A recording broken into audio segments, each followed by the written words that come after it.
Hello and welcome to another Mr. Carter Science Special. In this video we'll be looking at preventing infections. By the end of this video you should be able to explain and evaluate how the spread of disease can be reduced or even prevented. And we're going to start by looking at the work of this particular gentleman here, Ignaz Semmelweis, a Hungarian scientist working in Vienna in the 1800s. Now, in the 1800s, many women died from diseases after giving birth. And in fact, they often died of this disease, childbed fever. And Dr. Semmelweis, who was working in a Vienna hospital, began by looking at the data, and he was comparing two particular wards in his hospital, Ward A and Ward B. Just pause the video for a minute, have a look at the data. What do you notice about the percentage of women who died before 1844 and the percentage of people who died after 1844? Well, before the 1840s, both doctors and nurses worked in Ward A and B. There we are. And we had very similar percentage of women who were dying after childbirth. However, after the 1840s, around 1844, doctors would only work in Ward A. They did not work in Ward B. In fact, in Ward B, there were only nurses working. Now, nurses did not work in other wards with other patients who might have diseases. So that's rather interesting. But we see that there is a big decline in the percentage of women who died after childbirth when there were no doctors present. So what exactly was going on? Well, Semmelweis was studying the cases of childbed fever in his hospital. And in his hospital, the women who were giving birth were helped by either midwives or student doctors and doctors.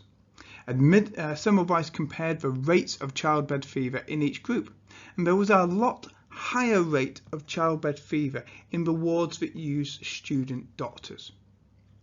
The doctors and students would often have to go and dissect dead bodies as part of their course and their learning, but then they would go directly to help deliver a baby, and Semmelweis thought that they might be carrying the cause of childbed fever with them.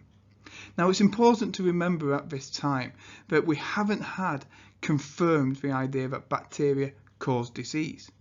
People still think that bacteria will just spontaneously generate out of nowhere. We have seen bacteria down the microscope, but not in enough detail. That won't happen for another 20, 30, 40 years. Semmelweis looked at the data and he insisted, based on his information, that staff at the hospital wash their hands using a weak chlorine solution. This had the effect of cases of childbed fever being reduced. This good hygiene had prevented the spread of infection from seriously ill patients or indeed the dead bodies to the women who have just given birth. Unfortunately, Semmelweis and his conclusions were largely ignored for a long time.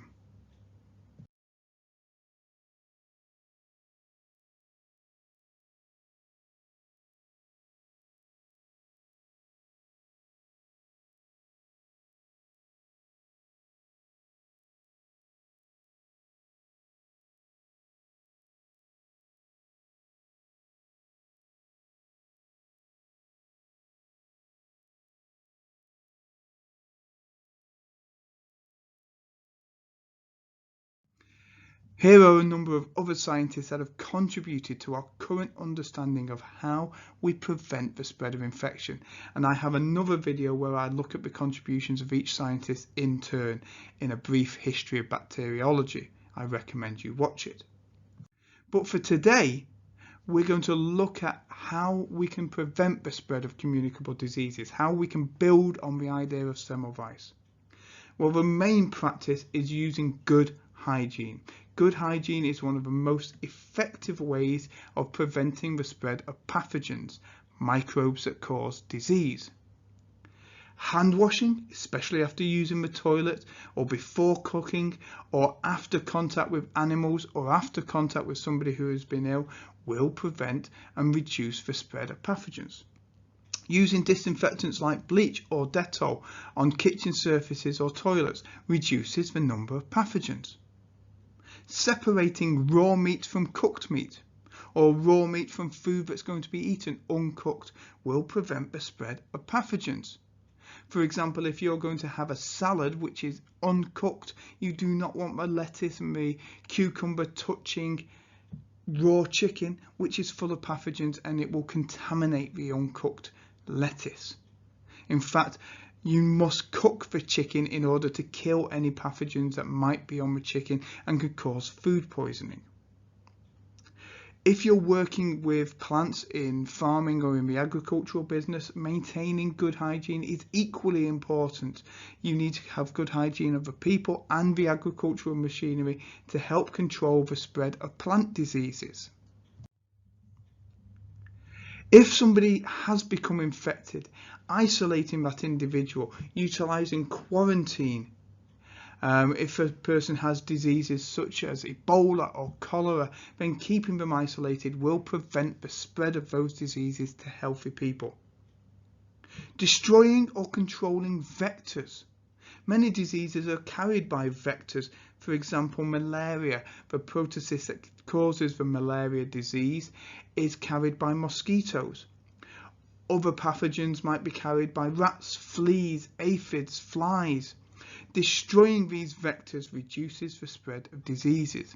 In fact, in Southeast Asia, in areas of Florida, for example, where mosquitoes that carry the malaria parasite, the malaria pathogen, are common, often governments will use a pesticide to spray and fog an area where they know mosquitoes are reproducing in order to kill those mosquitoes and reduce the number of vectors available to spread the malaria pathogens.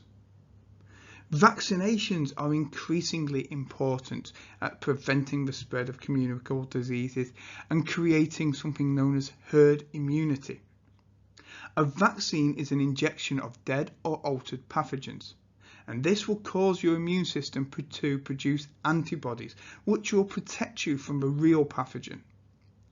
Vaccinations can protect a large amount of people from diseases like measles or indeed COVID-19. Vaccines cannot protect plants from disease, however, because plants do not have an immune system. There's a decreasing rate of infectious diseases in our hospitals today. Apart from improvements in hospital hygiene, several other reasons for the low death rate from infectious diseases in modern hospitals compared to particularly Semmelweis's time in the 1800s include better understanding and knowledge of immunity. This is a very good reason why those rates are decreasing. Other reasons include immunization and vaccination. Better and new drugs such as antibiotics like penicillin also help to reduce the rates of infectious diseases in our hospitals. Sterilization of equipment or isolation of patients for some infections again help to reduce the rates of infectious diseases in our hospitals. In fact, some diseases like smallpox have been wiped out, or we have earlier identification of other diseases and therefore better treatments and earlier treatments of diseases, all contributing to decreasing the rates of infections in our hospitals and in our society in general. You might be interested to know that this particular list came from an old exam question, so it's a very good list for you to memorize and utilize in your exams. I hope you've enjoyed this video about preventing infection. If you have, please comment below, let me know what you've learned, and don't forget to like and subscribe. Thank you very much for watching.